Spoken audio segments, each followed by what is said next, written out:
Hello, my name is Dr. David Rubin. I'm a professor of medicine at the University of Chicago. On behalf of CME Outfitters, I'd like to welcome you and thank you for joining us for today's educational activity. It's titled Caring for Patients with IBD in an Evolving Treatment Landscape, Optimizing Outcomes and Minimizing Complications. This activity is brought to you by CME Outfitters, an award-winning accredited provider of continuing education for clinicians around the globe. Our goal for today's activity is to help you implement strategies to optimize treatment outcomes in IBD patients. Again, I'm Dr. David Rubin, but I'm really delighted to tell you that joining me today in the studio is my colleague and former fellow, Dr. Jamie Kanukin. Dr. Kanukin is an assistant professor of medicine and program director of IBD fellowship education at the University of Michigan in Ann Arbor. Jamie, welcome. Thank you, David, for having me. Also joining us today live via Skype will be Dr. Gil Melmed. Dr. Melmed is co-director of the Clinical Inflammatory Bowel Disease in the Division of Gastroenterology at the Cedars-Sinai Medical Center in Los Angeles. Gil, thank you for joining us remotely today. Thanks for having me, David. Yeah, you sound great. I also want to make sure our audience is aware that today's program has been designated to meet the requirements of both mock and as a MIPS improvement activity. Your active participation, asking a question and completing the evaluation and post-test is the first step in that process. After today's program, incorporate the clinical improvements we discuss, and in a few months, CME Outfitters will send you a survey that will fulfill the data collection requirement. Of course, you have to answer the survey. You will then receive a confirmation that you can submit to CMS. It's really that easy. Make sure to ask us your questions, focus on simple changes you can make in your practice, integrate them into your practice, and then let us know how it's impacted your patients, and you'll be on your way to receiving confirmation of your participation in this MIPS improvement activity. Again, the title of our program today is Caring for Patients with IBD in an Evolving Treatment Landscape, Optimizing Outcomes and Minimizing Complications. So let's start with our first learning objective. Evaluate Janus kinase inhibitors for inflammatory bowel disease in terms of mechanism, efficacy, and safety. And what I'm going to do is actually start by reviewing the current treatment options for moderate to severely active IBD. This table that I've put together is updated with all the therapies we currently have available and have been approved by the FDA for the treatment of inflammatory bowel disease. You can see that it's oriented with the treatments in the first column, the different phases of management in the second and third columns, specifically induction and maintenance, and then some additional dosing comments and treatment considerations. Of course, steroids remain an appropriate induction therapy for many of our patients with Crohn's disease and ulcerative colitis, but are not appropriate for maintenance. And in fact, our goals for management are specific in that they say we should be avoiding steroids in maintenance. Thiopurines remain an option for some patients, predominantly for maintenance in Crohn's and UC, and almost always after steroid induction. Methotrexate is an appropriate option for both induction and maintenance in Crohn's disease, but randomized trials have now demonstrated that it is not effective for the treatment of ulcerative colitis. We have several classes of monoclonal antibodies and biological treatments for treating Crohn's disease and ulcerative colitis. The first one are the anti-integrin therapies, natalizumab and vedolizumab treating Crohn's disease, and vedolizumab, which will treat ulcerative colitis. Now, these therapies work by a mechanism that inhibits leukocyte trafficking. They actually prevent lymphocytes from migrating to the bowel. The second class of biological therapies, ustekinumab, is specifically an antibody against P40. P40 is a protein that is shared by two cytokines, IL-12 and IL-23, and ustekinumab is FDA approved for induction and maintenance in both moderate to severe Crohn's and moderate to severe ulcerative colitis.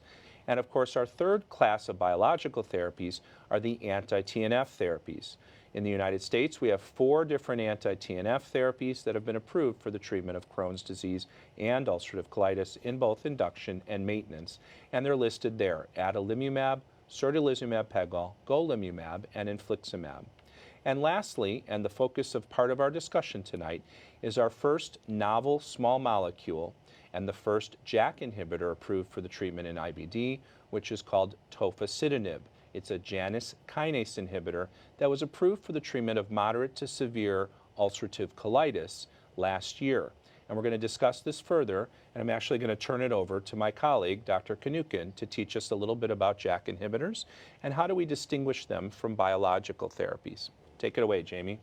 Absolutely. So JAK inhibitors versus monoclonal antibodies or biologic therapies actually work intracellularly. These are synthetic drugs and not protein-based molecules, and they can be taken orally instead of injection or infusion-based therapies.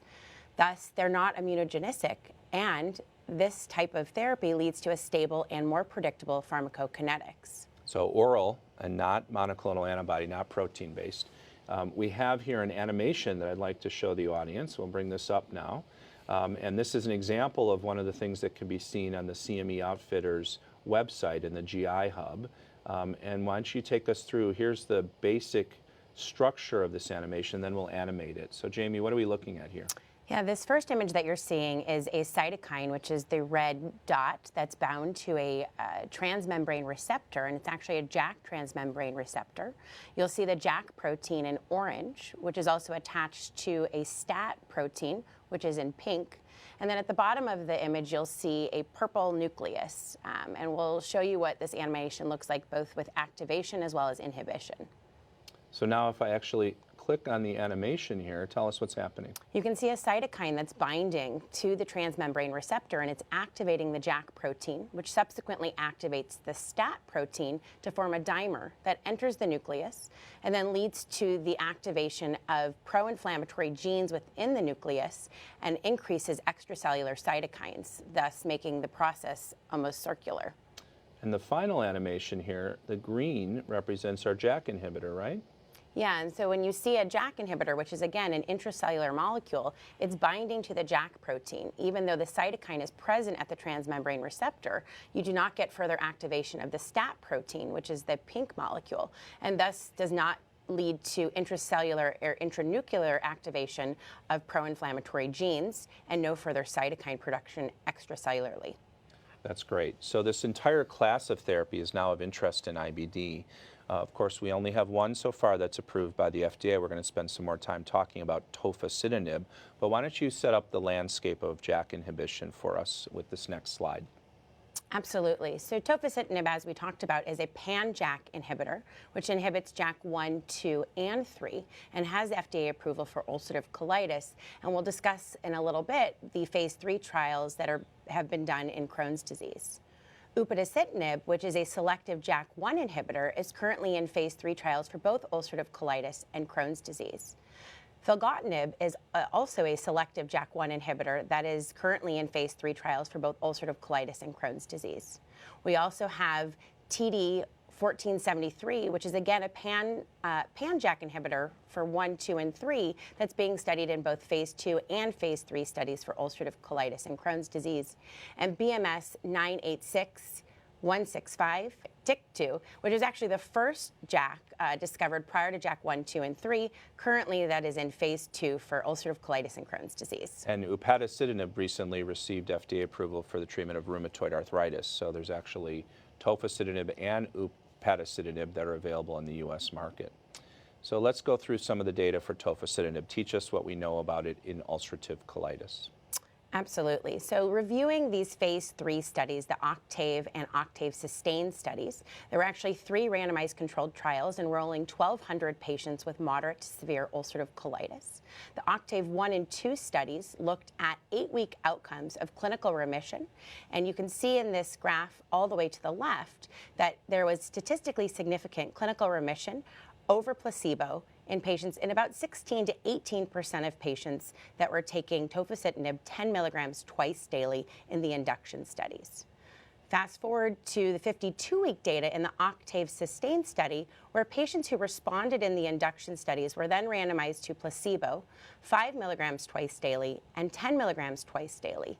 And those patients had further response in terms of clinical remission, where you can see anywhere from 34 to 40% of patients achieved statistically significant clinical remission in the OCTAVE SUSTAIN study. Reminding you what clinical remission and clinical remission was defined as was a total Mayo score of less than or equal to 2, with no subscore greater than 1 and an absolute rectal bleeding score, subscore of 0. So patients could not have any presence of rectal bleeding both at 8 weeks as well as 52 weeks. And then if we look at the mucosal healing data, which was defined as a Mayo endoscopic score of either 0 or 1, so patients either had normal appearing mucosa or mild inflammation based on an endoscopic Mayo score, we can see that in the induction study looking at 8-week data for Tofacitinib 10 milligrams twice daily, that anywhere from 28 to 31% of patients were able to achieve mucosal healing, which was statistically significant over placebo. And then when we look at the 52-week data for Octave Sustain, those patients that responded again in the 8 weeks were then randomized to placebo, 5 milligrams twice daily, and 10 milligrams twice daily, with 37 to 45% of patients at 52 weeks having mucosal healing found on endoscopy. Great. So this is very helpful. So 2 phases of management, like we've discussed, induction and then maintenance. And ultimately, the label was for 10 milligrams BID for 8 weeks, with the possibility of a second 8 weeks for delayed responders. And then in maintenance, we have the option of 5 or 10. And we'll talk more about that. What about in Crohn's disease? Absolutely, David. There's phase 2 data that came for Tofacitinib in Crohn's disease, both induction and maintenance. Again, looking at week 8 induction data, both at clinical response, which was defined as a CDAI score, so Crohn's Disease Activity Index, with a change from baseline of 100 points or greater, or clinical remission, which was a CDAI score defined as an absolute score less than 150. And in this group of patients, when you look at the 5 milligram twice daily data, the 10 milligram twice daily data, while there was a numeric difference in clinical response and clinical remission, it did not meet statistical significance. So it didn't work in Crohn's disease. Why didn't it work in Crohn's disease? It's hard to say. It could be the mechanism being a pan-selective JAK inhibitor. It could be that maybe we're looking a little bit too soon, similar to what we've seen in other mechanisms in Crohn's disease versus ulcerative colitis. So it's really hard to say, David. Okay, but it didn't get its label for Crohn's. We're going to focus on UC. Now tell us the update on safety with Tofacitinib, because obviously this is important. Yeah, and many of our viewers today probably have heard about this in the news and maybe don't understand how to interpret it completely. So this was based on phase 4 rheumatoid arthritis study that was done mainly looking at an older patient population over the age of 50 that had greater than 1 cardiovascular risk factor.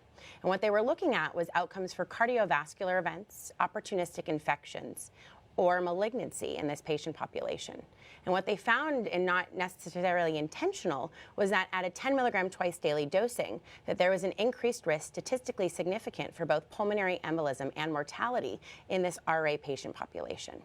Now, when they reviewed back, this was not seen in any of the phase 2 or phase 3 trials across all disease states. And so this was a surprising finding that came out of this phase 4 study. It was.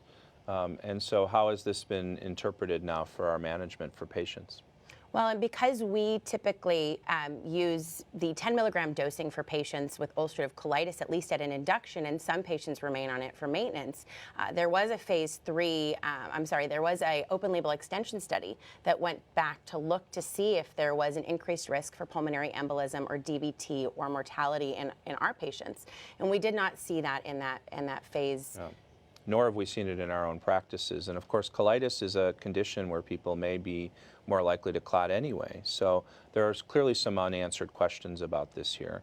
And in general now we've been screening our patients for additional risks like being smokers, which is less common in ulcerative colitis, or having a prior history of clotting problems, which would obviously be something we'd want to be watching carefully. And by the FDA's recommendation, reducing the dose in maintenance to 5 milligrams BID, which was the dose at which there were no events that had been reported in that RA study. So take us through how we monitor patients and some of the other things we should be thinking about.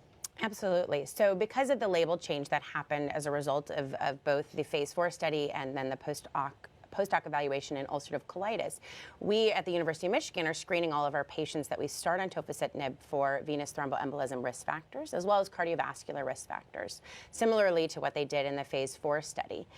And then in addition, patients require pre-initiation labs as listed on the label, as well as routine lab monitoring to ensure that they don't have any change in their baseline blood counts, as well as hemoglobin and liver enzymes, and of course lipid panel, one of the things that was seen in the RA studies. So at initiation, we typically check a complete blood count as well as a complete metabolic panel, and we check baseline non-fasting lipids, follow those up at 4 to 8 weeks, and then every 3 months we're getting routine labs on these patients for monitoring. Okay. Well, the lipid change is something very interesting. It's about a 10% elevation of lipids after starting therapy that's stable over time. The HDL and LDL go up in the same ratio at which they were in the first place. So this isn't entirely clear, but that's what led to the RA study. The FDA wanted to know whether it increased the risk of cardiovascular events, and the surprise of the DVTs emerged. And it really needs to be studied some more before we'll fully understand it. We also are vaccinating everyone who we start on this therapy, and one of the challenges is vaccinating people who are under 50 because pharmacists are sometimes not able to give it, and there is a national shortage of the attenuated vaccine for zoster. Nonetheless, if you go to the cdc.gov website, it does discuss what are called special populations, which include those who are immune suppressed, and certainly vaccination for zoster in our patients with IBD, whether they're getting tofacitinib or frankly some of our other immune suppression is definitely of concern and interest to us. All right, so in summary, we're talking about a novel therapy for ulcerative colitis that was approved last year. It is the first new small molecule we have, which means it's oral. It's not a biological therapy. The induction strategy is 10 milligrams twice daily for 8 weeks with the possibility of a second 8 weeks. And in maintenance phase, you have the dosing of either 5 or 10 milligrams twice daily with the emphasis on using the lowest effective dose for those patients. And we've talked a bit about the safety monitoring and precautions. So let's briefly talk about the other JAK inhibitors. We'll start with Patadar, which, as I mentioned, already has received approval for rheumatoid arthritis. What do we know about it in IBD? As we talked about earlier, David, it is a selective JAK1 inhibitor, so has a slightly more selective mechanism than the currently approved Tofacitinib. And this is walking you through the ulcerative colitis induction study. There's a phase 2b, U-Achieve, looking at, it's basically a dose-finding study, looking at endpoints at 8 weeks again, clinical remission, clinical response, and mucosal healing. And essentially what this found in both clinical response and clinical remission is that at all doses of upadacitinib, that we found that there was statistical significant difference over placebo in terms of response and remission. But in mucosal healing, really only saw the response or mucosal healing at 30 and 45 milligram dosing. So interesting and clearly something that's moving forward. Also, upadacitinib seems to work well in Crohn's, unlike what we saw with tofacitinib. So the same, looking at a moderate to severe Crohn's disease population in those patients who failed more than 2 biologic, which in this particular case was anti-TNF therapies. They looked at, again, dose finding for both clinical response and clinical remission. And in this study, you can see that they chose a different endpoint of 16 weeks as compared to 8 weeks, which was we've been seeing for the tofacitinib data and then earlier for the ulcerative colitis data. Here you can see that really the main response that we see and statistical significance was really in clinical response, both at 6 milligrams and 24 milligrams, but didn't reach, only reached statistical significance at 0.1 in clinical remission at 6 milligrams. So not nearly as promising of data in Crohn's disease as ulcerative colitis, but certainly it looks a little bit better than the tofacitinib data that was out Clearly, but this was also a very tough to treat patient population, right? They intentionally set the bar pretty high by having patients who already failed more than two or more biological therapies. And lastly, filgotinib, another selective JAK1 inhibitor in Crohn's disease. The Fitzroy phase 2 study looking at filgotinib, which was a 200 milligram once daily dosing of, again, a selective JAK1 inhibitor, looks at clinical response as well as clinical remission at week 10. Again, a little bit longer than the week 8 data. And you can see in this study in Crohn's patients that we can see both a clinical response as well as clinical remission at week 10, both statistically significant in this population for Crohn's disease. So looks a little bit better than some of the other data that we've seen. Very nice. So I think we've shared with the audience tonight this new class of therapies that are available and being investigated for the treatment of Crohn's disease and ulcerative colitis. Tofacitinib is approved for the treatment of moderate to severe UC, and there are additional JAK inhibitors that are more selective that are being studied for both ulcerative colitis and Crohn's disease. And it appears that selectivity for JAK1 will work better in Crohn's disease than was seen previously with the less selective tofacitinib. As with all therapies, we're thinking carefully about safety when we use these treatments, and we've learned from Tofacitinib now that we need to screen patients for their risk of venous thromboembolic complications and use a lower dose in maintenance when possible. The label change has required that we use Tofacitinib after exposure and or failure to anti-TNF therapies. Now the challenge to that is that in post-hoc analysis of the TOFA phase 3 trials, patients who had already failed anti-TNF therapy seemed to do better with 10 milligrams in maintenance. So there's the paradox of wanting to be on lower dose but also needing it for those types of patients. So we're going to learn more about this as we move forward. Let's move on to our second learning objective and invite our guest faculty from Los Angeles to speak to us a little bit more. Gail, are you still out there? I'm here, David. All right, fabulous. Can you hear me? So, yeah, we can. Our second learning objective is to talk about how to monitor patients with IBD for iron deficiency and anemia. And in preparation for all this, we actually talked to some patients, and we have an audio clip from a patient who told us a little bit more about what their own experience about anemia and iron deficiency was. Are we able to play the audio clip? My primary care doctor and I have talked a little bit about anemia, and he does do a check of my iron levels every 3 months, and they have diagnosed me with anemia at a few points, and so I was under the impression that the anemia could come and go because I don't always have a problem with my iron levels. I'm not aware of all of the risks of anemia, so maybe that's something that I should look into that I haven't. I think that this is probably a pretty typical experience, which is that patients know that we check their blood count, they know that we might check their iron levels, but they don't necessarily understand how these things are linked, and very importantly, how they might indicate the disease, whether it's being controlled properly and how we should be monitoring them. So I'm really happy that you're going to teach us a little bit today about anemia and how to think better about our IBD patients. Sure. Thanks, David. Yes, I think anemia is one of those aspects of care in general with patients with inflammatory bowel disease that many of us, myself certainly, kind of took for granted as going along with the disease and not necessarily recognizing it as a separate medical condition, certainly related, but that needed to be addressed and treated independently, and also one that had very significant impact both on individuals' quality of life as well as their resource utilization, as this slide shows very elegantly from University of Pittsburgh.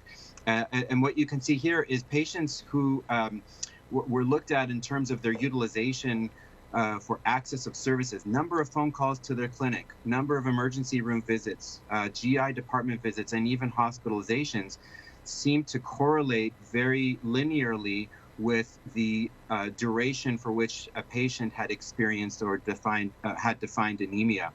So the longer somebody had anemia, somebody more than 3 years, as compared to somebody with anemia for only 1 to 2 years, as compared to somebody with no anemia, had escalating utilization of all of these services over the course of an assessment of how anemia actually impacts healthcare utilization.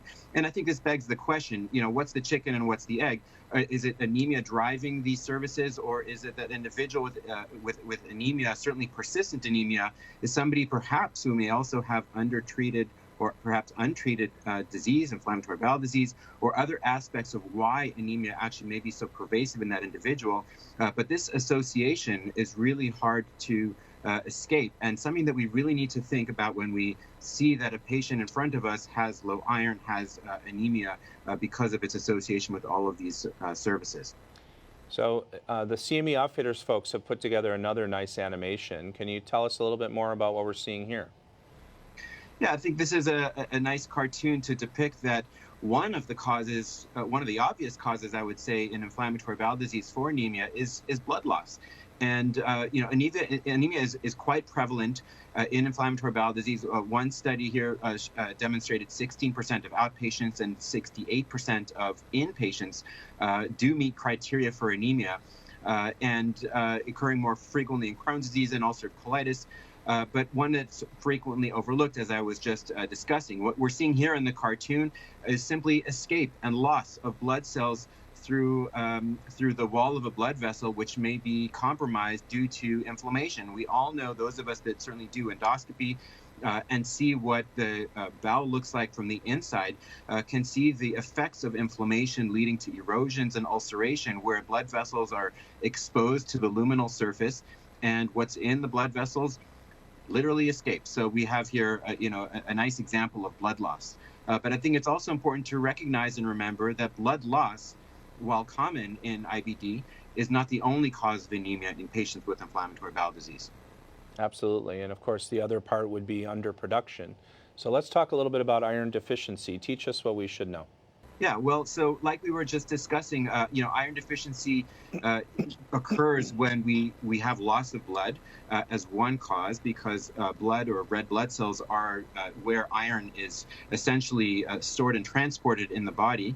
And so, loss of blood through the intestinal mucosa, commonly in ulcerative colitis, but also in Crohn's disease, is a very common cause of iron deficiency in terms of absolute loss of iron. Also, we have reduced iron absorption, which is perhaps more commonly seen in Crohn's disease due to impairment of intestinal bowel wall function and bowel wall absorption.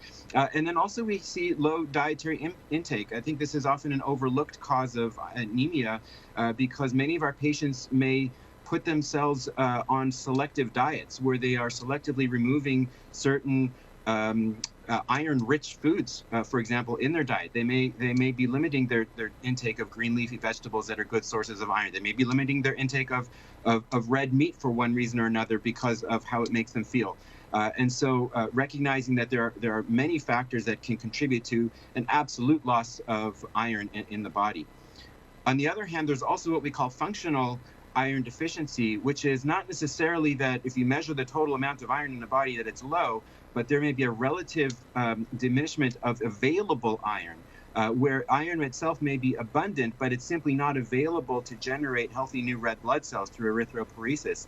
And this is one of the newer aspects of our understanding of iron metabolism that relates to how inflammation actually can impair and interfere with iron metabolism, because when there's inflammation, we find that it becomes more difficult for iron to actually be absorbed through the enterocyte. So Gil, is this what we used to call the anemia of chronic disease? Well, I think that anemia of chronic disease itself is a mixed bag. It may be a contributor to anemia of chronic disease in patients with inflammatory bowel disease when that chronic disease is inflammation driven. And this perhaps may explain some of the anemia of chronic disease in inflammatory states.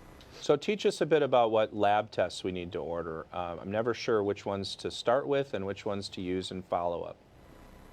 Yes, sure. Well, the most obvious lab test that we can do to look for anemia is as a complete blood count, or a CBC, where we are checking a hemoglobin, where we're directly measuring the amount of hemoglobin in the body.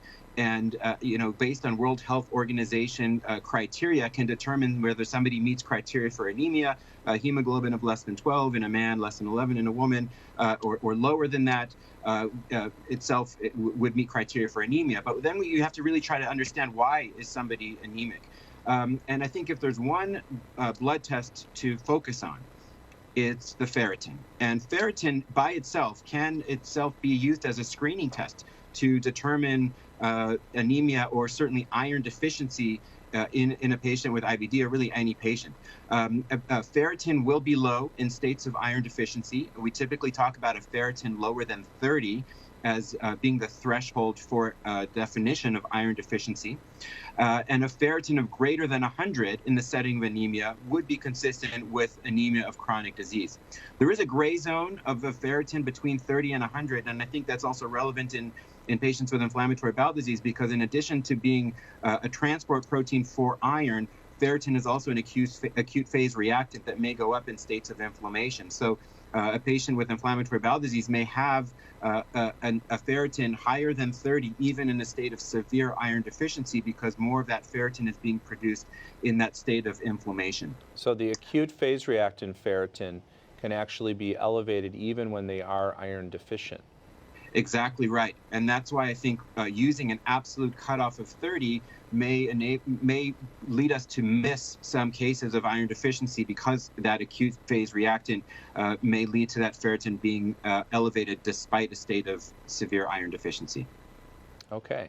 So let's move on. Now, one of the things that you do, in addition to all your other titles at Cedars, is that you're one of our national leaders of something called IBD Chorus, which is the Crohn's and Colitis Foundation's effort to improve the quality of care. And you and Corey Siegel have been just phenomenal leaders of that initiative. One of the things that you did with the foundation and through Chorus was to develop an anemia care pathway, and we're really delighted to share with the audience tonight. Can you take us through this?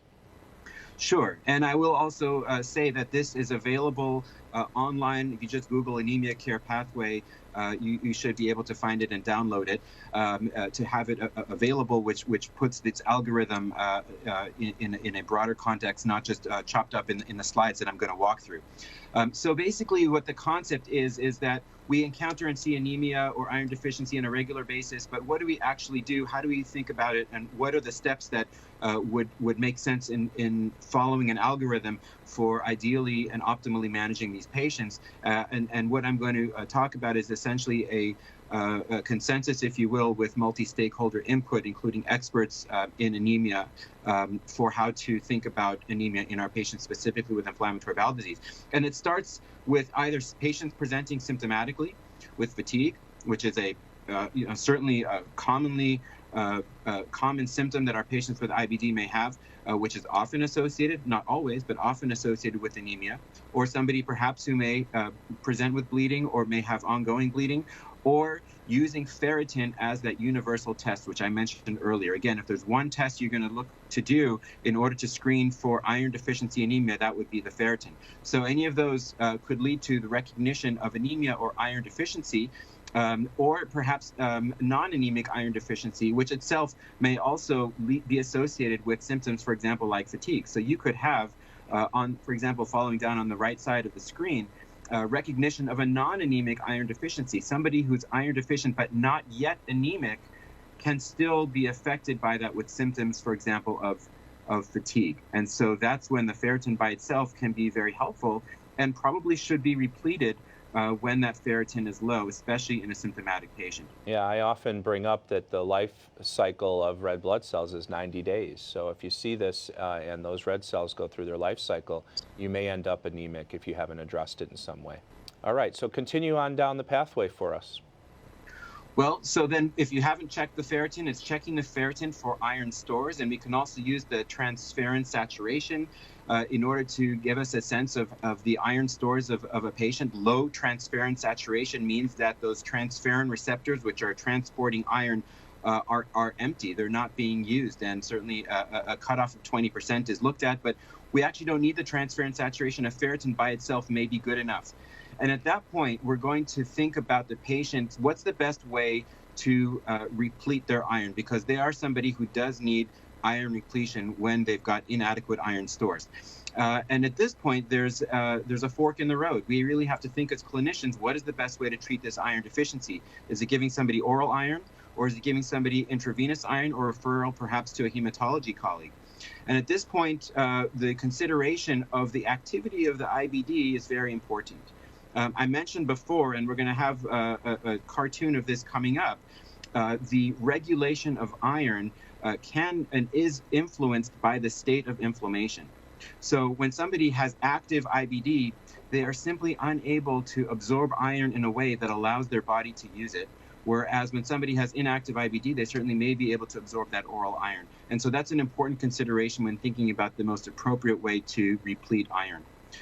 For individuals who do not have iron deficiency, that could be picked up also on a ferritin. A very high ferritin, for example, in that middle red box, is a state of iron overload, and that's a condition for which further evaluation would be appropriate in the hands of a hematologist.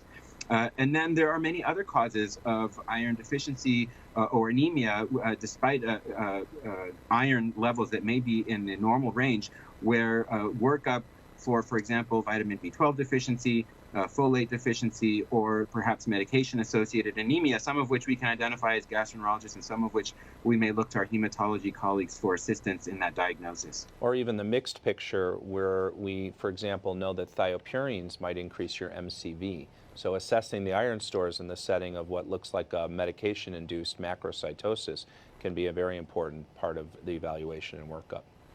teach us about Hepcidin and how can we use this as a way to assess further?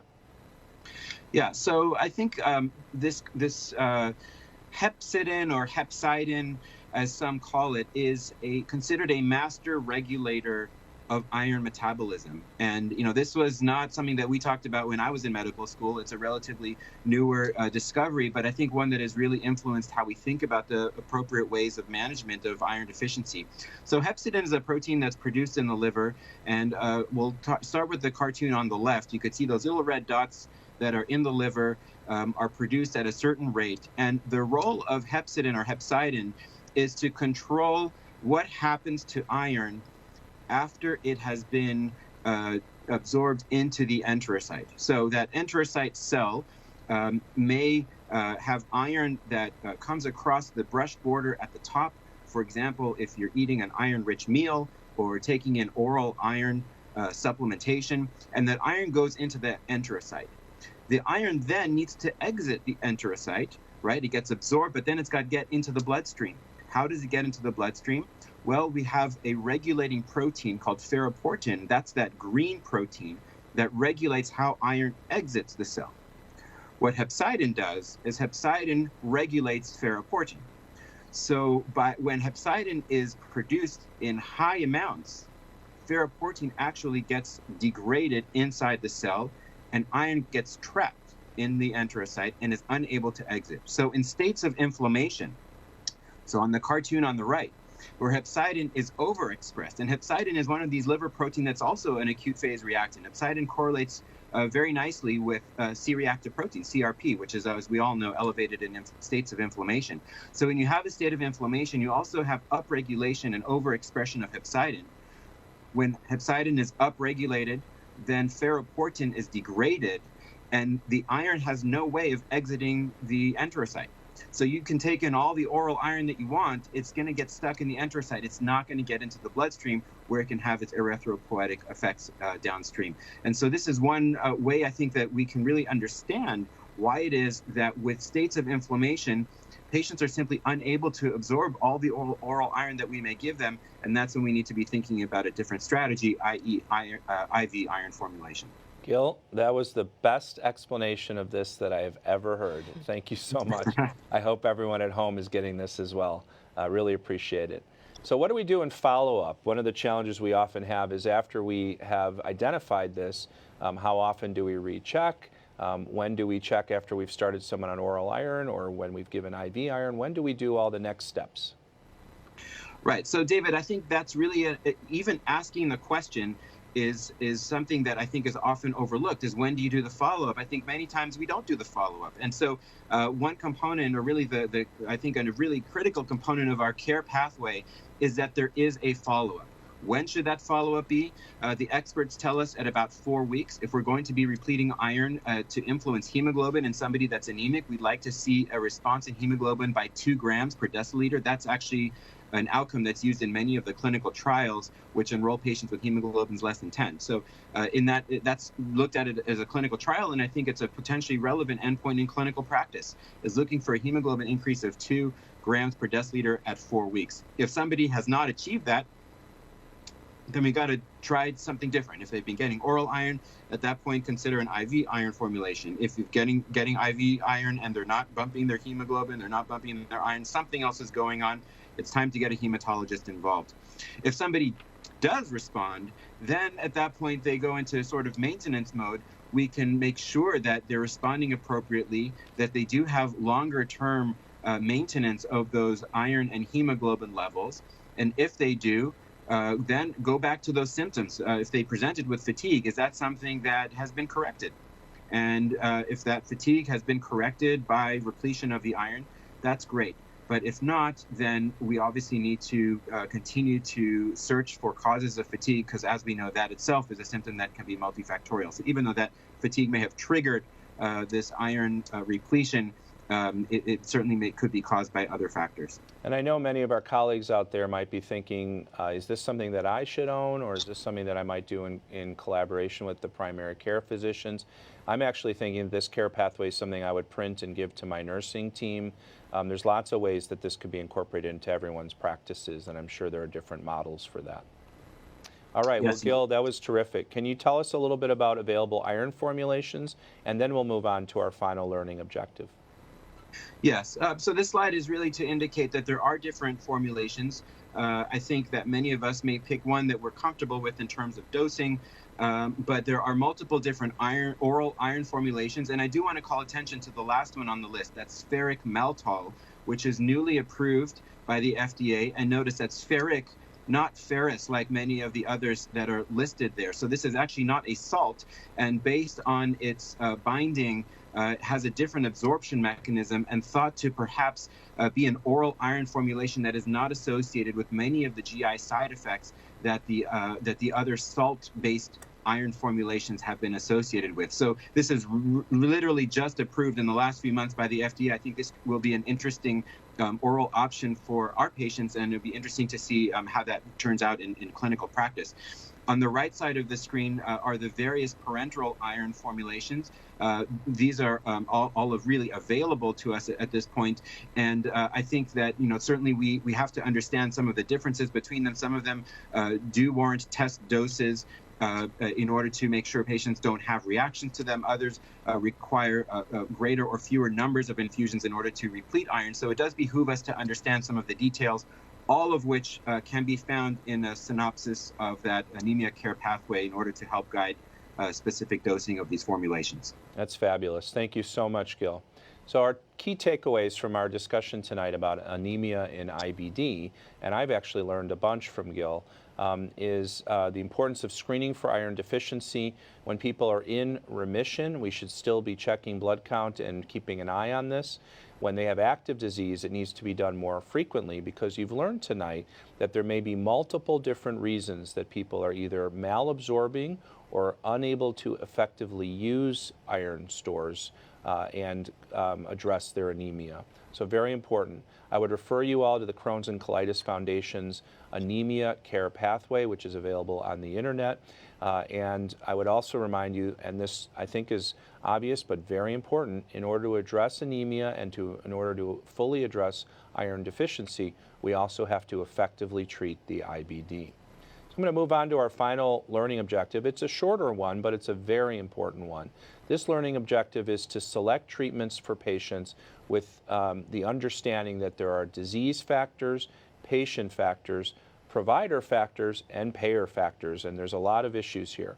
We're going to focus a bit more on patient preferences. And I want to start by reminding you one of the major advances in our field is the distinction between disease activity, which is how sick a patient is right now, and it has elements of how inflamed they are and other comorbid factors, and disease severity, which is really focused on prognosis and has to do with the likelihood of poor outcomes if the disease isn't managed properly. Our choices of therapies, as I summarized in the first slide tonight, are based on some of these factors. What do we need to get someone into remission, and what are we going to need to keep them well in a maintenance phase that prevents relapse? Now, when we talk to patients about choosing therapies, in addition to the challenges we have in knowing which treatments to pick, we also have to acknowledge that there are a variety of patient factors that weigh into the decision making. This includes the patient's need for the therapy in the first place and understanding our goals of management, but also includes individual patient preferences, tolerability and convenience factors related to the patient's proximity to the doctor's office or an infusion center, or their job if they're traveling more and they need therapies that can be more mobile, as well as economic resources like whether a payer is going to let them have the therapy or whether they can afford the co-pays related to the therapy. We certainly know that patients want to be involved in their decision making. In this survey of over 1,000 Dutch patients with IBD, most of them said that it was very important that they be involved in treatment decision making. Not a surprise to anyone who lives in the United States and takes care of our patients who value their autonomy in decision making. It was a very small number who said it was totally unimportant to be involved. When we asked our patients about what they think, of course there were many answers, but this is a representative audio clip that we thought would be instructive. So the doctor I have now is very engaged with my symptoms, treatment plans, and anything that I want to discuss about IBD. My doctor that I had in the past, I felt wasn't someone that really understood what was going on with my body. So you hear from this patient that she actually had multiple physicians previously, and the one she has now is listening to her. And we certainly recognize the challenge of doing that and also making our patients feel heard. So when we talk about the spectrum of patient-provider communication, we can go all the way to the left where we talk about more paternalism, where we make decisions and just recommend them to patients and implement them, and all the way on the right, which is mostly autonomous decision-making, or some call it consumerism, although I don't like that term that much. Somewhere in the middle is where we want to be with most patients. I would actually add the additional dimension to this, that the sicker somebody is, the less of this conversation we may actually have. We need to get them well. And the more we're into chronic phase of management, whether they're in remission or not, the more patients are tolerating their care and their therapy, and the more we're talking about long-term is when we really get into shared decision-making even more. Nonetheless, there are some recommendations about how we can do this and how it might improve adherence to therapy. So how can that be? Well, certainly if patients participate in the decision-making, they're more likely to stay on the therapy that they have had a part in deciding. And I'll add that once they start responding to a new therapy, they're more likely to stay on the therapy and have a favorable impression of the risk-to-benefit ratio. We know that patients are not always adherent to therapy. It's human nature, especially when they start to feel well. And the number of pills, the number of times they have to take the therapy, and a variety of other delivery systems can all impact adherence. We also recognize that patients who are not adherent are more likely to relapse, are more likely to have significant and poor outcomes like hospitalization or even surgeries from their disease. So addressing this in a conversation with patients and understanding their needs is very important. Of course, all of you experienced clinicians out there are wondering, how do we do this with the time we have with patients and given the complexity of the disease? And I completely agree with you.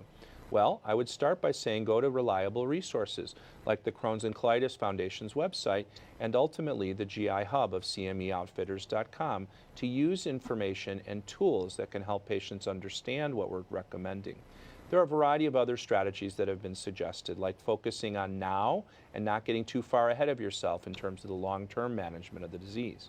Listening to what patients say is their goal of their management so that we can be on the same page about our expectations and our plans. Asking situational questions like, what is the plan for this therapy and what would you like to get back in your life that you're not able to do now? Providing the valuable information patients need, as well as scheduling second and third appointments to have an ongoing dialogue. For these conditions, we often don't need to do everything all at once. We can schedule follow-up and continue the conversation.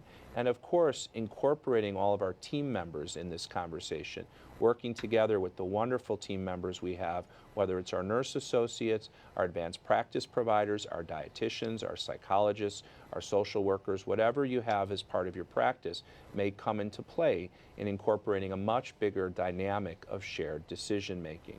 And I think finally, focusing on goals is a very important part of this. So I want to thank you for joining us, and now we're getting to the fun part, which will be to address some of your questions tonight. And I'm going to summarize what we've covered, which has been a broad spectrum of IBD care, and I hope some new information for all of you.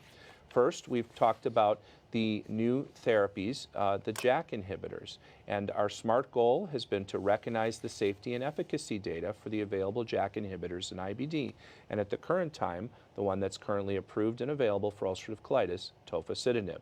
We've talked to you about the importance of screening, recognizing, and treating iron deficiency and understanding the multiple mechanisms of anemia and how critical it is to manage IBD while thinking about these factors as well. And lastly, we talked a bit about the importance of developing these shared decision-making models, which I know in your practice you are doing, but we can always improve in the way we interact with our patients and incorporate some of this new information so that they're part of our plan for their chronic management. So for additional resources, I would refer you to the CMEOutfitters.com website and the GI Hub. I want to thank you all for joining us and also refer you to the additional comprehensive list of clinical resources on this website. And now we'd like to open things up for your questions. All right, well, welcome back, everyone. We're excited to have a conversation now with some of the questions that have come in from our audience at home. I'm going to actually start off with one for Jamie. Jamie, how are you getting herpes zoster vaccinations for your people under age 50? We've had, I think in general, we've had challenges of getting it for any age because of the national shortage. I do have my patients put themselves on a wait list with both their primary care physicians and then multiple other potential clinics also give this. But I actually haven't run into too many problems if we're using the CDC website literature, using the fact that the patient is starting immunosuppression, the fact that this particular therapy increases the risk of herpes zoster. And we haven't run into too many significant problems. The out-of-pocket cost depends on really the state you live in, but can be anywhere from a couple $100 to $300-400 per dose, and it's a 2-dose vaccination. So we haven't really run into too many issues with coverage in our younger patients, but I have heard from colleagues nationally that that has been a problem. I have a couple of practical recommendations related to this. One of them is that the first thing to know is that you can give the shingles vaccine after you've started therapy with TOFA. So the attenuated vaccination can be given later.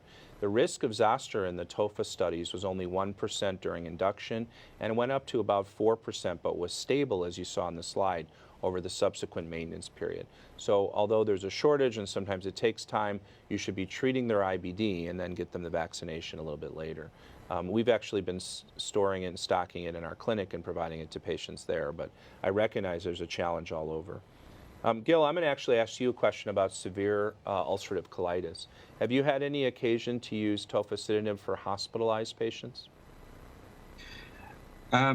We've thought about using it, but we haven't actually given it in the hospital. With studies going on, such as at University of Michigan, with really high doses of Tofacitinib, I think that may be something that will be an interesting way of using Tofacitinib for induction.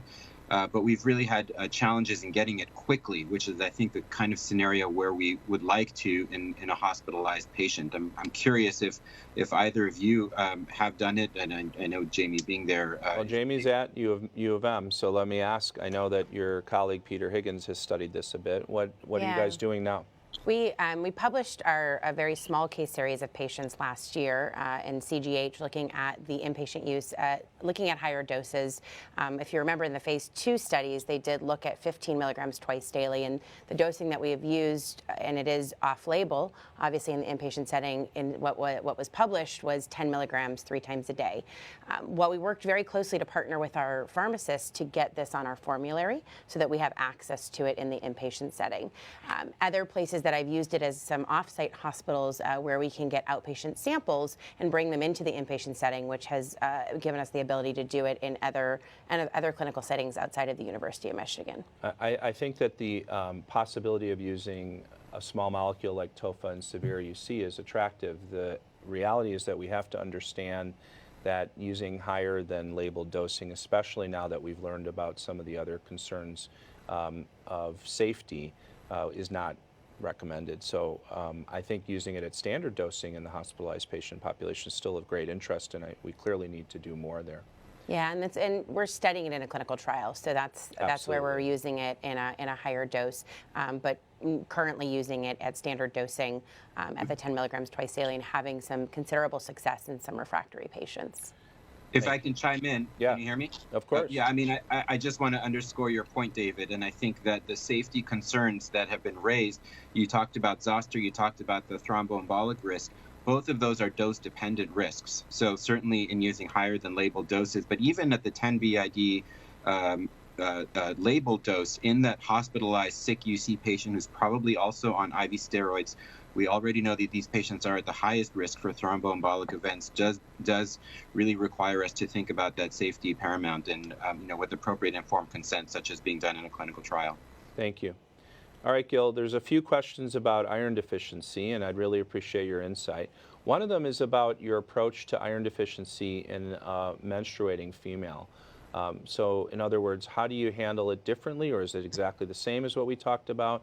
Do you monitor them more frequently? Do you work in conjunction with their gynecologist in this regard, or what are your different approaches? Yeah, I don't necessarily have a different approach. I think a menstruating female with heavy menses will typically have a known history of anemia that she will already know has been ascribed to her menstruation. And so that's a scenario which a woman is probably already aware of and may already be on chronic iron therapy for.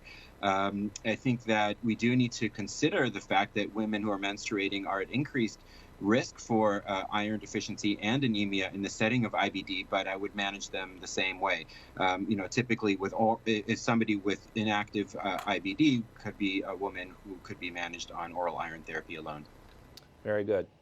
Gil, there's some additional questions here about how do you choose which iron formulation to use, whether it's oral or IV. Is this predominantly based on payers? Do you always start with oral and then give them IV? Can you give us a little bit of guidance here? Well, I think looking to the care pathway, we do have some guidance. If somebody's got active inflammatory bowel disease, and I think, with significant activity that I think we can ascribe to as the cause for the iron deficiency anemia, that's somebody who I probably would start with IV iron without even bothering with oral iron. That's somebody who I can already predict is likely not going to respond to oral iron, will probably or very likely have intolerance to the oral iron. And so we're just going to lose time and ground and get a grumpy patient because I've given them abdominal distress on top of their symptoms already. So that's probably somebody I'll start directly with IV iron. Also, somebody with a significant anemia, not waste time with oral iron, even if their IBD may not be necessarily that active. But with somebody without a significant anemia, it doesn't look like we've got risk of time. Certainly, we could wait a month on a trial of oral iron. I think that's totally reasonable. The question then becomes about which IV iron preparation. I think some of that is going to be formulary specific. We are restricted in the types of iron that we can give parenterally, and so I think that may be specific to the payer mix or the particular contracts that your institution or that your hematologist may work with.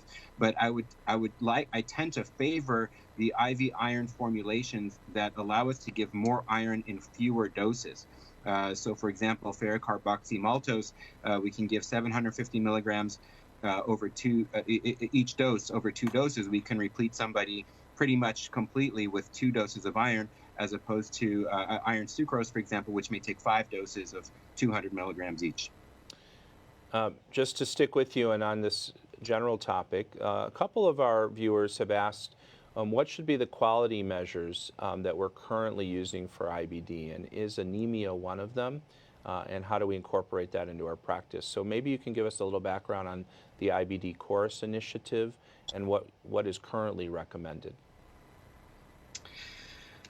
Sure. So, the IBD Course Initiative is a multi-center nationwide effort to improve quality in IBD, going on right now at 40 different IBD practices around the country and looking for more practices to join. So certainly a plug for that. If anyone's interested, they could contact the Crohns and Colitis Foundation. But really what the effort is intended to do is to look at the quality measures that have been out there. And there's many different quality measures. One of the original quality measure sets did include anemia as a quality metric, but others include things that we all, I think about typically, the use of steroids, a patient being in clinical remission, symptoms such as nocturnal bowel movements or incontinence, time off from work or school, emergency room visits, hospitalizations. Some of these things are easier to measure and some of them are more tricky to measure. I think when we talk about quality improvement for IBD specifically, we're not trying to check off boxes at this point in time to fulfill a government mandate. I think that's much easier done with other disease states. With inflammatory bowel disease, I think we really want to overall just improve the quality of care that we're able to deliver. And so to whoever's asking the question, I think the answer is going to depend on what are you able to measure, because when it comes to quality improvement, pick one thing that you can measure. If it's anemia, the proportion of patients in your practice with anemia, or if it's steroid use, or if it's giving the zoster vaccine to patients who meet the criteria that you're going to set, whatever that's going to be able to measure it and then follow it over time to know whether your efforts are actually leading to improvement. That's great. Well, thank you again for your leadership on all of those initiatives for us. Jamie, I'm going to ask you a couple questions here. One of them has to do with whether or not Patadar, filgotinib, or Tofacitinib are actually looking at histology as an endpoint. So we've seen that with ustekinumab. Is that something that some of these other therapies are starting to look at, and are you incorporating that at all in your practice yet? I think that's a little bit more challenging question. I'd have to go back to the clinical trials to look at all the endpoints. They had quite a few primary endpoints and then many secondary endpoints. I think mucosal healing, what they're defining as the evidence of mucosal healing, is looking at histologic inflammation and whether that's a hard endpoint we should be achieving. I don't know that we're there yet in terms of making that blanket statement. I think in the clinical trials, achieving a Mayo 0 or Mayo 1 score endoscopically, I think, is a really good goal. We know that patients that have persistent histologic inflammation are more likely to have clinical relapse over time. And so if we can get there, that's great. Whether or not I would switch out of class and someone who has achieved a Mayo score of 1 with significant improvement in their quality of life and clinical measures, I don't know that the data supports that yet. Okay, well, I agree with that. It's certainly not an endpoint that we're treating towards yet, but it is of interest both from the FDA and for the rest of us. We certainly recognize histology may be a predictive variable in management, but we don't know yet that it's better than endoscopy, so there'll be more coming as we learn more about ustekinumab and some of these novel therapies that are exploring these endpoints. So there are a few questions here about whether patients have to actually be on an anti-TNF therapy and not respond, or could they have just been exposed to an anti-TNF therapy previously before they get tofacitinib? What's the clarification? I think that the way that the label reads is exposure to anti-TNF. You can define failure of a therapy in many ways. Somebody can have, lack of clinical response, or you could then define it as lack of mucosal healing or histologic response. Sure. On both spectrums. So I think that the way that the label reads, and appropriately so given some of the more recent safety concerns, is that the patients have to be exposed to an anti-TNF and quote, fail an anti-TNF. So if a patient was able to achieve a remission state, whether you define that clinically or endoscopically, on an anti-TNF, that would not be a patient that I would take off that therapy unless they had a contraindication for that anti-TNF or side effects related to the anti-TNF, or a clear indication to initiate tofacitinib for a co-diagnosis of rheumatoid arthritis that wasn't necessarily responding to the anti-TNF than necessarily the primary IBD itself. Okay. Gil, you have a patient on anti-TNF therapy and they're not responding and they have ulcerative colitis and you'd like to start them on tofacitinib. Do you do a washout? Do you measure a drug level? How are you managing this? I personally do not do a washout. I would not hesitate to start it. Typically, if I'm thinking that's probably going to be better than a steroid bridge, so I'm going to want to get them on it as quickly as I can.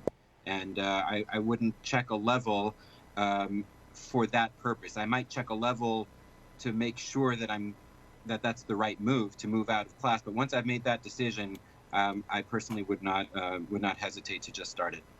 Yeah, in my own practice, I'm doing the same, which is that by the time insurance approves the therapy, there's usually a short period of time where we're in between, but we move pretty quickly right to the new therapy. And of course, we have a conversation with the patient. What we don't want to do necessarily is intentionally stack our immunosuppression. We have to recognize that although tofacitinib is oral, which is convenient, it is a very potent therapy. In fact, we know that it works fast when it works, which means it's actually doing its job very quickly. So I agree completely with you in that approach.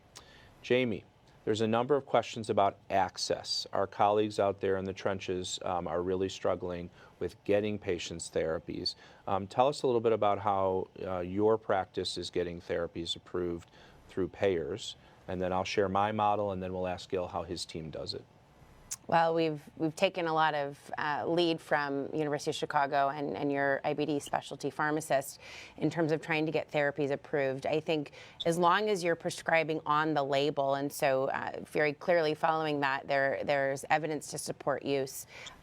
We have the Crohn's and Colitis Foundation has several resources in terms of appeal letters when denial of therapy happens to help support both the physicians in the community as well as patients in terms of appealing various decisions. But some of the newer therapies, more recently Tofacitinib and then ustekinumab, that's approved for ulcerative colitis, if we're focusing on ulcerative colitis, have been challenging to get because they are newer therapies.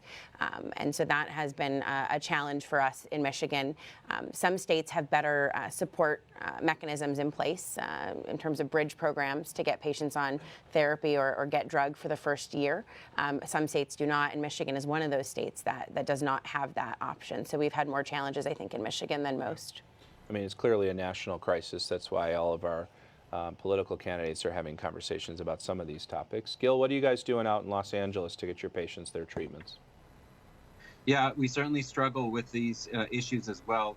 I think that I've learned as a clinician that I also have a role to play. It's not simply I choose with the patient what treatment we should go on and then wait and be in a reactive mode, but rather, just like everything else we're moving toward in IBD, I think I'm taking a much more proactive mode at this point. What do I mean by that? Well, there's, getting all our ducks in a row, making sure that I've got documented in my note, what is the indication for the drug? What are the drugs that the patient has previously tried and failed? What was the date of their last TB test or hepatitis B serologies that may be relevant to the medication that I'm about to prescribe? And that enables my team to then not have that back and forth with me or them digging through the charts or them having the back and forth with the payer who is then asking for that information that ends up delaying things. So for me as the provider, it's a little bit more intentional and proactive on my part to get those ducks in a row in my note when I'm seeing the patient and then passing it off to my team. But frankly, my team has needed to grow because of the additional administrative burden of getting these drugs approved. Yeah, completely agree, Gil. In our practice, there's a few things that we've put in place. One is exactly what you said, which is that we've been trained by our amazing specialty pharmacy team led by Shivani Patel to make sure that we have all the pieces of information in our note when we're recommending the therapy. And in fact, in all of our clinic exam rooms, she's put up a little chart of what labs to order for each therapy we're considering and the additional pieces of information that will need to be in the note, because you don't want to miss something that's really easy that's going to end up delaying approvals. The second thing I completely agree as well is that we stay involved and we try to help our team. Although we're fortunate to have some people working on it, I know many people out there are not blessed with their own specialty pharmacy. So we also do partner with a third-party specialty pharmacy that takes some of the burden off of us because they benefit too. So they'll work on approval for some of the infusion-based therapies. And lastly, of course, we try to advocate on behalf of our patients, but as I think many out there know, a true peer-to-peer is not really happening very much anymore. First, because you rarely will talk to a colleague who's a gastroenterologist that's up on IBD. But also, even when you do get a physician peer on the phone, they often say, I'm unable to approve this. I can only tell you how to appeal in writing. So we're facing some real challenges with our patients. In the meantime, we have to take it one patient, one day at a time and continue to advocate as much as we can.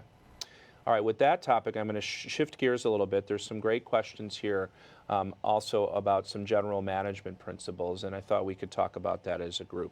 So, Gil, let's start with you.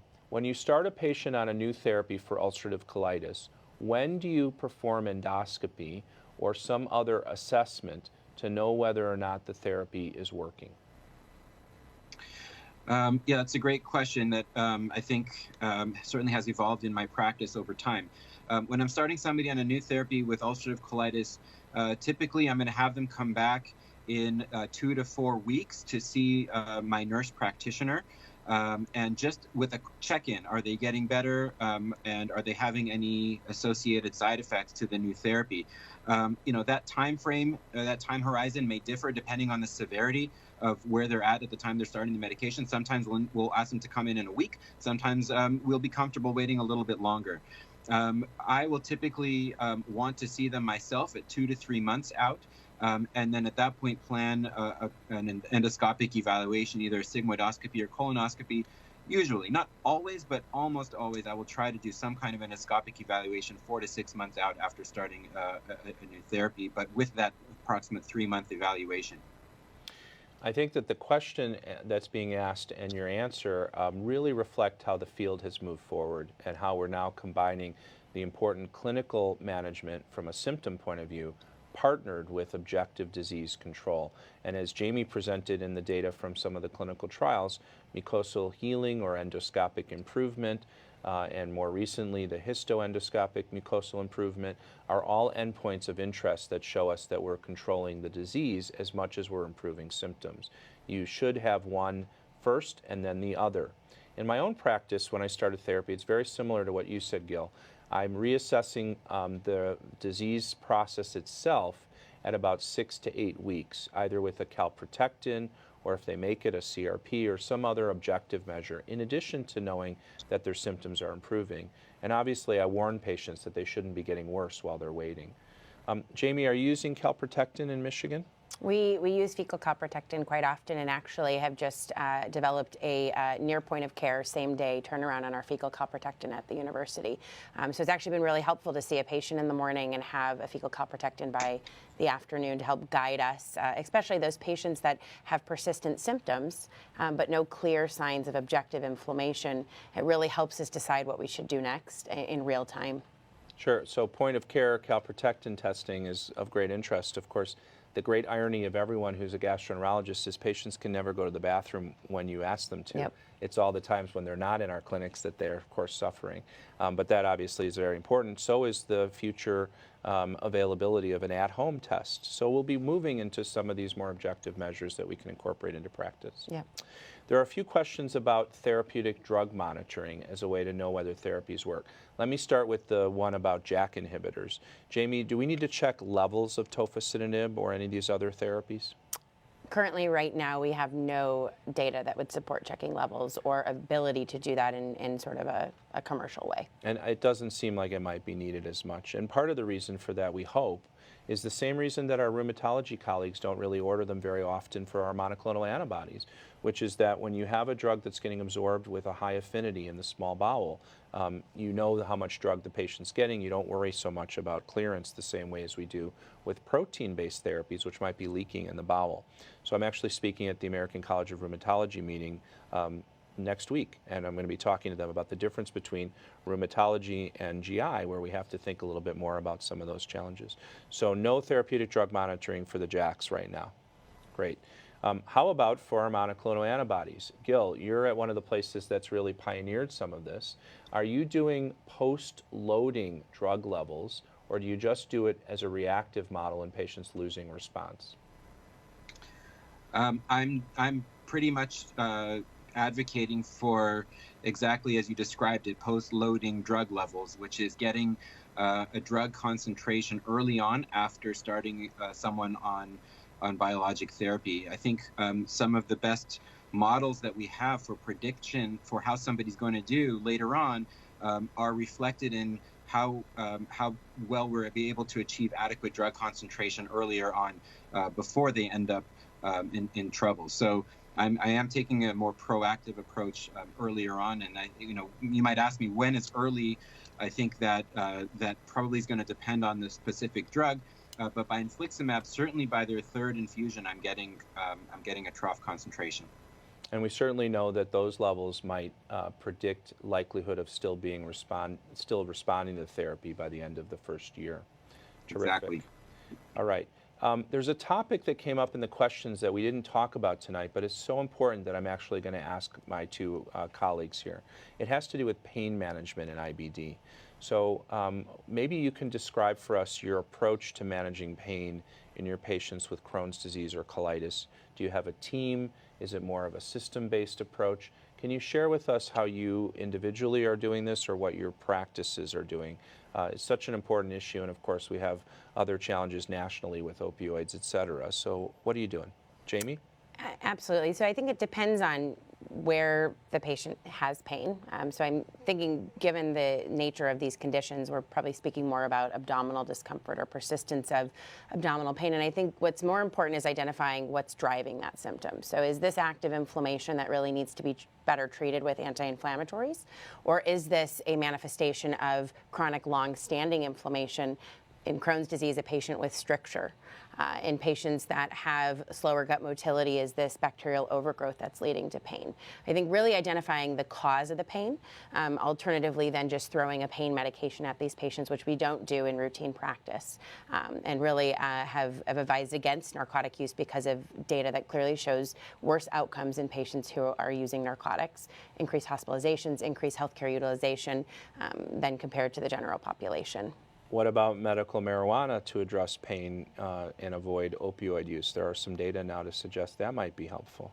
The data that does exist and supports the use of medical marijuana in IBD has really focused on those more subjective complaints of improvement in pain, improvement in diarrhea, improvement in appetite and nausea.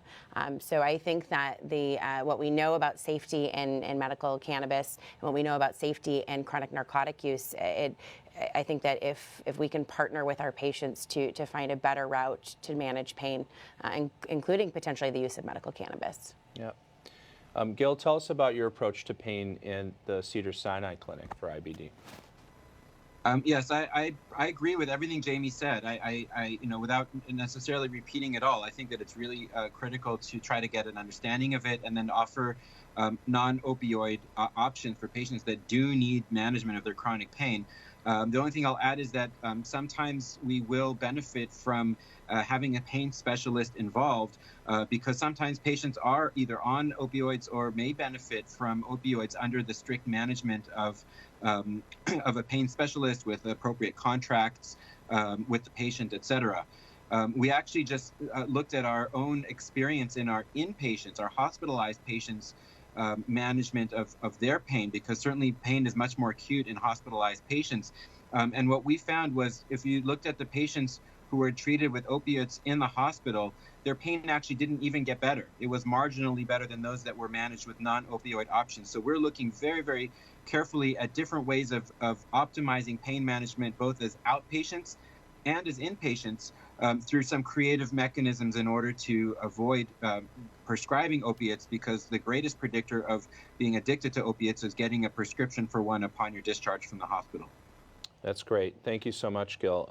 I've been incorporating a variety of things, and I know colleagues of ours who are also studying and working with some really phenomenal GI psychologists as well to focus on hypnotherapy as an adjuvant approach, and also just educating both ourselves and our patients about different causes of pain related to IBD. It's a very challenging problem and one that we need to get our hands around. I guess I could then put in my own plug to ask everyone to consider coming to the Crohn's and Colitis Congress in January, which will be in Austin, Texas.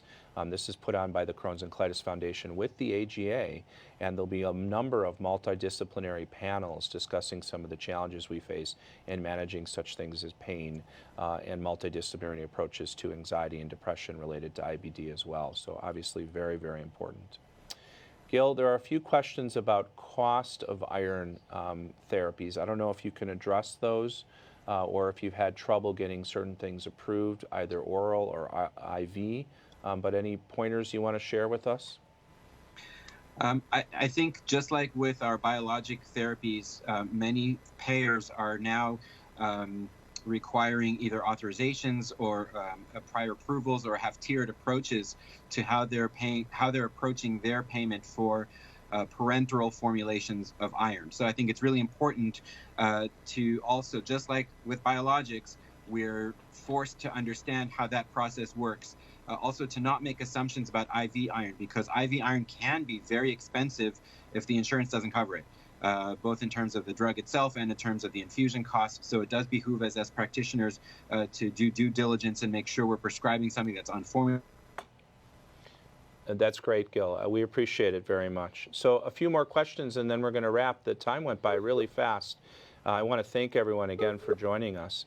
Let me try to address a few quickly myself that have just come in. There's a couple people who want to see the chart we have in our clinic exam rooms, and I'm delighted to share that with you. I also know that Shivani Patel, who developed that and is an associate director of our IBD Center, is writing a paper summarizing some of these efforts. But I will take a picture of it and I will tweet it out. So if you're following me on Twitter, that'll be coming in the next few days. I'm in clinic Wednesday and Friday this week. I would also answer a question somebody had here related to just clarifying the mechanism of ustekinumab compared to tofa and infliximab. Let me just summarize that one more time. Ustekinumab is a monoclonal antibody that targets a protein that is on two cytokines, IL-12 and IL-23.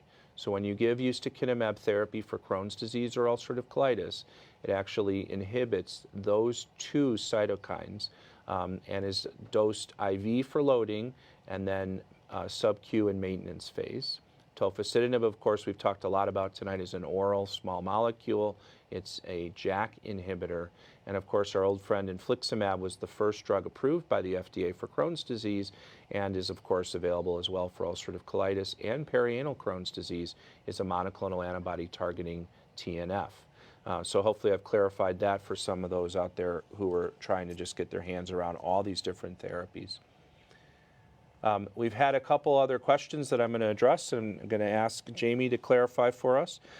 Any data on biological therapies for pregnancy? What should people know about that? And maybe you can expand that and mention anything we should know about tofacitinib in pregnancy. Absolutely. I think that we have lots of data through the PIANA registry, and I think I'd like to call attention to the AGA pregnancy care pathway, which has been a wonderful addition to the literature to help guide both IBD clinicians like myself, as well as the community clinicians taking care of pregnant patients with inflammatory bowel disease. So I'll refer you to there because that really highlights all mechanisms, although it does not bring up tofacitinib as it was published and put together prior to tofacitinib coming out for ulcerative colitis. Right now, I believe that the PIANA registry is enrolling patients that are exposed. However, I do know that we have avoided using this in patients who are actively trying to get pregnant, and in patients who have achieved remission but plan for pregnancy have discussed alternative mechanisms that we have more data on in terms of safety. We really do have limited data, as most of the data that we have long-term is in rheumatoid arthritis patients. And as you know, they're an older population than our inflammatory bowel disease patients, so we don't have a ton of exposures and data to follow on tofacitinib. Okay, so the AGA care pathway for those who are planning to have children and planning their families is a very useful resource. For biological therapies, for the most part, the recommendation has been to stay on therapies and not change your dosing schedules so that patients stay in remission through their pregnancy. And with tofa, it's currently advised not to use it during pregnancy until we know a little bit more. Yep. Right? Okay, fabulous. I'll also mention that at the ACG meeting, which was just last week, there was a wonderful plenary presentation looking at cesarean section outcomes in women who were on biological therapies, and they demonstrated no increased risk for wound healing or infection problems in those women. So if the woman delivers vaginally or by cesarean section, safe to be on the therapies, and this just emphasizes what we have thought we knew about these treatments so far. And the AGA pathway actually defines when you should resume the anti-TNF after vaginal or cesarean delivery. So it really provides guidance both what to do leading up to delivery as well as what clinicians should do after. Right. Okay, well, we've actually lost Gil. I think it's a technical challenge rather than anything else, and we want to, of course, thank him very much. And I'm actually going to wrap up. I think we've had an incredible discussion here. I want to thank our audience for their contributions, their questions, and I want to, of course, thank my faculty, Dr. Jamie Kanukin from the University of Michigan and Dr. Gil Melmid from Cedars-Sinai. This has been an excellent discussion. I know we focused on a couple of different topics, but we also have really covered a lot of ground on IBD in our questions and answers. As a reminder, the animations you saw today will be available on the CME Outfitters website in the GI hub of cmeoutfitters.com.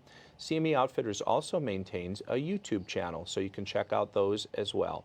Please visit the page regularly, and don't forget, if you'd like to get your CME or like to get the MIPS quality improvement points and mock points for this, I do want to emphasize that it's also helpful for you to fill out your evaluations so that we can learn from your interaction tonight, and CME Outfitters can plan more great programs like this in the future.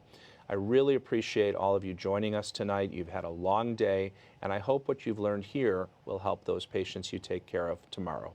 Thank you very much.